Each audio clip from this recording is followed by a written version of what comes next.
What is up, guys? My name is Mark Santamaria. Welcome back to the channel. Welcome back to RC Vlog.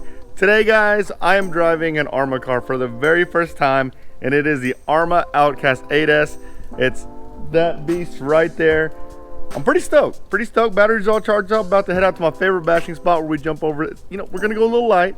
Just gonna jump over some sidewalk, run it off-road, and tomorrow we'll hit it hard. But there's a couple of things I noted, right? At least I want to tell you guys that I noticed after kind of digging into this car. So let me show you.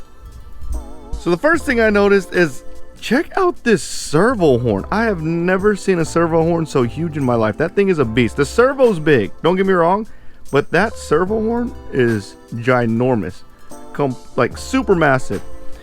Then I noticed this right up here, and I was like, something must go there. Like, there's holes for something. And I realized it's actually for the cage. Basically, it puts not pressure on the cage, but it's so the cage, whenever the car lands upside down, it hits this and pushes on the chassis as opposed to just crushing the body. That's a super cool design. I didn't even notice that until after I started looking. I was like, why is that there? But that's what it's for. It doesn't attach to the cage, but the cage sits on it so it doesn't crush whenever it comes down. I wasn't the biggest fan, and it's just me being honest, I wasn't the biggest fan of the battery hold downs. I get it, it's just a standard battery hold down, Velcro strap, but you gotta, like, at least the batteries that I got the Spectrum Smart batteries, the 5000 4S's. You really gotta shove these down there. Like, there's not very much contact, like Velcro contact area, and I noticed I was like really getting my finger in there and trying to get it to stick, and then like getting it out was tough. There wasn't a simple way to mount the battery. I tried a few different ways, and yeah, I wasn't the biggest fan of it. The last thing I noticed is whenever I was calibrating the ESC, because I calibrate the ESC every time I get a brand new car, it gives me a peace of mind knowing that I got my endpoint set correctly, is it makes a lot of noise. When I say a lot of noise, like it almost sounds like the mesh is too loose on the car. I don't know if that's true. I'm not going to change it. I'm going to run it how it is, because I would like to assume that it's set pretty good from the factory and you can just take it out and drive it. So if it isn't meshed well, we're gonna find out pretty soon. And then one last side note, these are fresh batteries in the Spectrum remote. Maybe you guys can tell me, maybe this is set up for Lipo or something, but fresh AA batteries, and it doesn't seem to go all the way up. You would think that fresh AA batteries would go all the way up. I put some rechargeables in there. Rechargeables are 1.2 volt batteries, AA's, instead of 1.5, and I guess it was like a low voltage, like it was saying it wasn't strong enough, so I had to put some regular alkalines in there. Let me know, guys, do y'all have that same issue with y'all Spectrum remote or these RTR Spectrum remotes? I'm not sure. Anyways, let's get this thing out here, put some batteries in it, and run it. I think I figured it out. I think this smart battery level means that's the level of the batteries in there. That's probably what it means. I thought this was the battery level of the remote. Ah, that makes sense. See, I'm learning, guys. I'm learning. All right, guys, so we're here. So one thing about this car, it is abnormally heavy, like heavier than the X-Max with batteries, I think. And one of the things I didn't like about the X-Max, which the X-Max is awesome, one thing I didn't like about it is it's kind of dangerous, to be honest. Like, if you hit someone with an X-Max, it's not gonna be pretty. This is gonna do more damage, so I gotta be extra careful. Doesn't look like there's any kids out there playing, but I don't want to hit me or my son. I don't think I will, but if the thing runs away or something happens, you know, anything's possible. So just make sure if you drive these humongous large-scale RCs out in public, you're really careful, because it's scary. I already tested the fail-safe, make sure everything worked. It's like my big fear, guys. Huge fear. It's super heavy. It can be. Oh, it's fast. It sounds like it's looks like a really... Sounds like the crazy fast.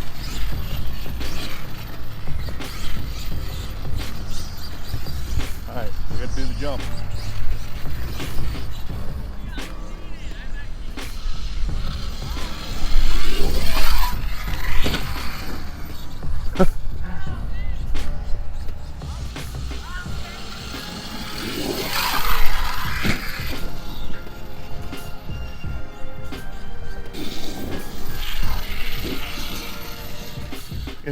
It's so loud.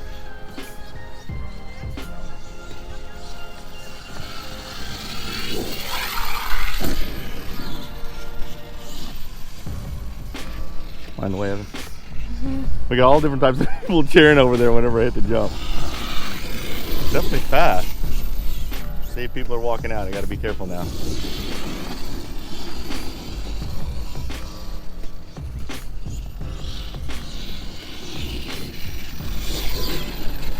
So one thing I noticed is there's like a little bit of lag. You can tell it's a Hobby Wing ESC. It makes that Hobby Wing sound whenever it hits the brake. There's like a little bit of lag whenever I give it throttle. And that's, oh, there he goes, there's a wheelie. That's typical Hobby Wing. It's like the punch isn't as crazy. But it definitely handles the bump really well. It's really, really heavy. There goes some wheelies. Definitely a fun car to drive. Oh, yeah, pulls wheels like crazy. It's almost like there's the throttle curve isn't linear. It's more oh, there goes a wreck. It's more exponential. But overall, a fun car. It didn't break. Steering's a little loose. Yeah, it's the throttle curve isn't linear. It's very exponential. Like, it does go, but it's not as punchy as Traxxas ESCs. But this is closer to how I drive my race stuff. It's very easy to control. The throttle is a lot smoother, but you don't have that instant power like you do with the Traxxas stuff. I'll show you guys real quick. Look, the smart battery level is at 2. Definitely a wheelie machine. Let's go check out how long we can ride a wheelie on the cement.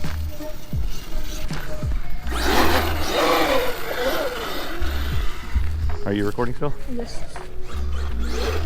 So you can tell there's a center diff. At least it feels like there's a center diff because it feels like it's diffing out whenever I give it throttle. That's probably why it doesn't pull wheelies as well.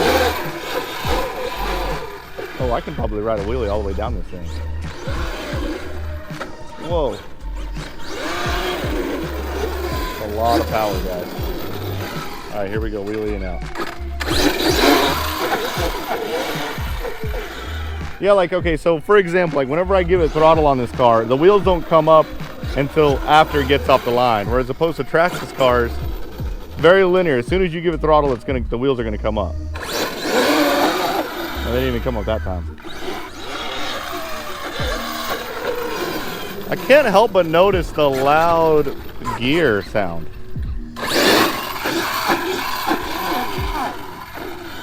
It's kind of refreshing not to have TSM. I don't know if they have ABC on this or not.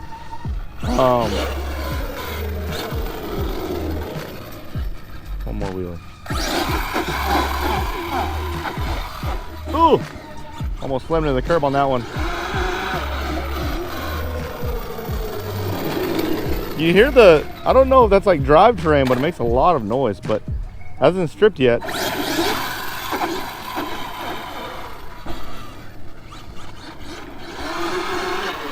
Definitely fast. I'm gonna come around the corner really quick.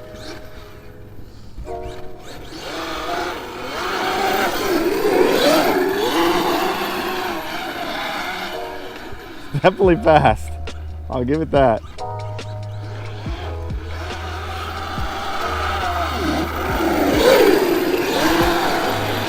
It almost like drifts around on the cement. That's pretty cool.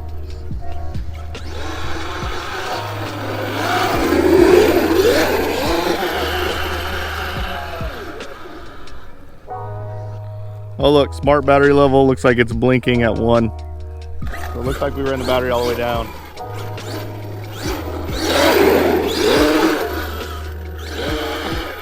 You can tell it's diffing out. Definitely diffing out.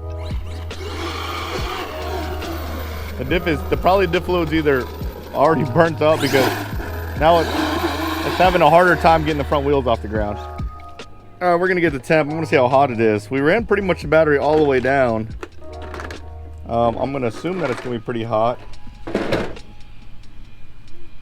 mean, it's warm. Ooh, yeah, it's hot. Definitely hot. Fans are still running. The ESC fan isn't running. That's interesting. All right, it looks as if there was just grass stuck there, so it's spinning now. Yeah, good thing I stopped it because that ESC was probably going to get super hot. But not a bad little car. I'm super excited about it. It was actually pretty fun. I felt like I was just burning the tires out on the pavement, but whatever. Super cool car. Pretty cool, guys. All right, I know that wasn't hardcore bashing. We're gonna bash it up a little bit more than that. I didn't want the first one to be like just complete haywire, but we're gonna take it up to the place where I took my X-Max, where it was like a bike jumping area, like a dirt jump. We're gonna take it up there, see about the backflip, see how it does, and then we'll go from there. So hope you liked this video. If you did, smash the like button, subscribe to my channel, turn on the notification bell, and you guys will see me next time. Later, guys.